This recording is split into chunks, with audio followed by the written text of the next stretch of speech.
সরকারিভাবে হামের টিকাদান কর্মসূচি শুরু করা হয়েছে। এই বিষয়ে খবর জানাতে মুন্সিগঞ্জ থেকে আমার সঙ্গে যুক্ত হয়েছেন শুভ ঘোষ। শুভ। ইমতিয়াজ, সংক্রমণের উচ্চ ঝুঁকিতে থাকা মুন্সিগঞ্জের ৩টি উপজেলা থেকে কিন্তু শিশুদেরকে নিয়ে তার যে অভিভাবকরা আসছে তারা কিন্তু বিভিন্ন উপসর্গ এবং লক্ষণ নিয়ে মুন্সিগঞ্জ সদর হাসপাতালে আসছেন। আমরা দ্বিতীয় দিনের মতো মুন্সিগঞ্জে দেখছি যে প্রায় অর্ধশতাধিকের বেশি টিকা কেন্দ্রে কিন্তু টিকা দেয়া হচ্ছে শিশুদের, এবং মুন্সিগঞ্জ সদর হাসপাতালে কিন্তু আজ সকাল ৯টা থেকে এখন পর্যন্ত প্রায় ১.৫ শতাধিক শিশু আসলে হামের যে সংক্রমণ প্রতিরোধের টিকা কিন্তু তারা নিয়েছে। এবং এই যে হাম রুবেলা প্রতিরোধে চিকিৎসকদের পরামর্শ হচ্ছে যে ভিটামিন ও পুষ্টি জাতীয় খাবার শিশুদেরকে খাওয়ানো।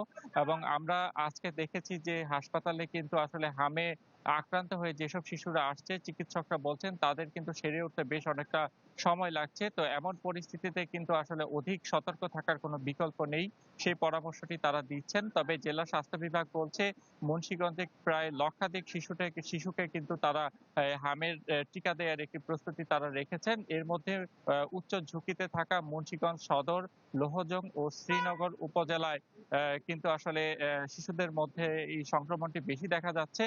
তবে যারা আক্রান্ত হয়ে আসছে তারা আসলে একটু বেশি সময় লাগলেও সুস্থ হতে এখন পর্যন্ত আশাব্যঞ্জক খবর হচ্ছে যে কারো আক্রান্ত হয়ে মৃত্যুর কোনো খবর নেই।